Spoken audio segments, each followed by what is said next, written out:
Ay mga katiil, dito tayo ngayon sa Tugtugon, Sibulan, sa Solon Gymnasium. Ito yung bahay ng Ducros Basketball Club, isa sa pinaka sikat na basketball club sa Negros Oriental. Namimigay na naman tayo ng free shoes dahil may sports fest ngayon ng Smiles. Pupunta tayo sa loob. Yan, naka-line up na yung mga libreng sapatos natin. Apo ko, si Ryle. Laging body ko yan. May ngapon sa tanan. So, parang pilit ang madugay. Unawa na ito mga bayi. Iyong patungadaan ng mga bayi. Sige. Iyong invite. Kaya instead na 3 points na ito ang sa bayi. 2 points na na.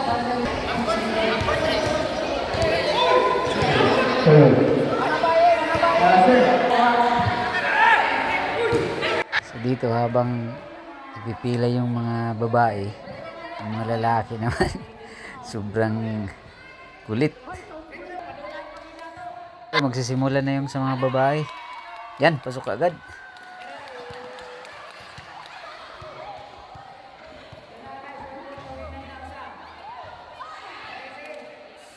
Dito siguro parang mga sample lang yung sumali sa mga babae.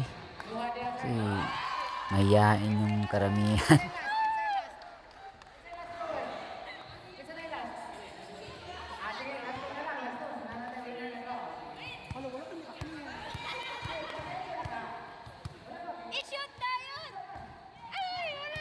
Tapos may isang gay, sinama na natin dito sa mga babae. Kasi pareho lang naman sila kung hindi rin marunong mag-basketball masyado yung gay. So sinama na natin.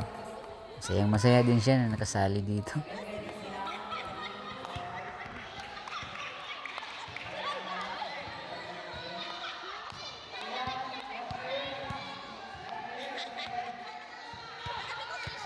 Grabe yung forma.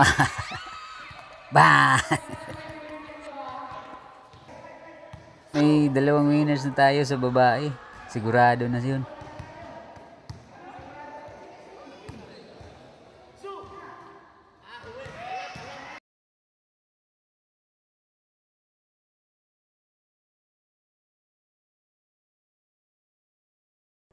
Sa totoo lang, sa sobrang dami ng sumali dito, ni isa walang pumasok sa half court shot.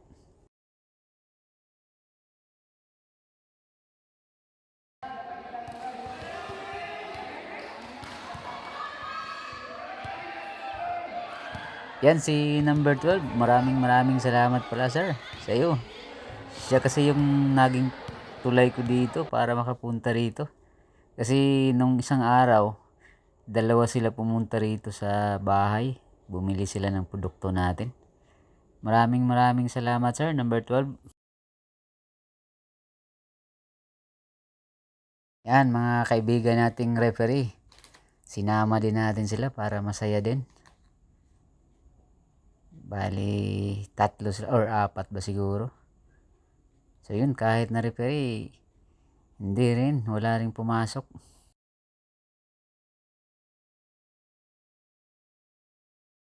Maraming salamat pala kay Ma'am Bernadette ng Smiles.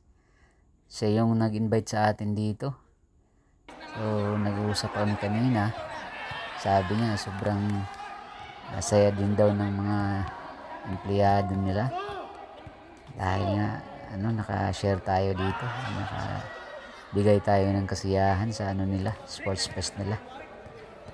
So sana sa mga viewers ko dyan or sa mga bago pa lang sa YouTube ko, pa-subscribe naman dyan. Then sa mga gustong magbigay niya ng mga libreng sapatos, PM nyo lang ako. Sama tayo, magbibigay tayo para marami pang mga paayong mapasaya natin. So again, maraming salamat kay Ma'am Bernadette ng Smiles.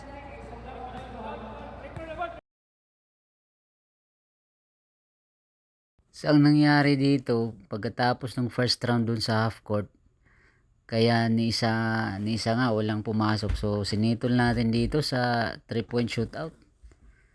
So may 7 pumasok, 7 player yung pumasok sa 3-point shot. Kaya sinitol down ulit natin sa 3-point shot kasi nga dalawang pairs lang ng sapatos yung bibigay din natin sa mga lalaki. Sa mga babae kanina, isang pair din ng sapatos tsaka isang slipper. So dito sinut out ulit natin sa 3 points. So mga referee natin kasama pa din sa 3-point shootout. So yan, may winners na tayo, 2 lalaki at 2 babae. So again, maraming salamat. Subscribe naman sa mga hindi pa nakasubscribe dyan sa YouTube channel ko. Maraming salamat sa panood ng mga videos ko. Tsaka kay Ma'am Bernadette, again, maraming salamat, ma'am.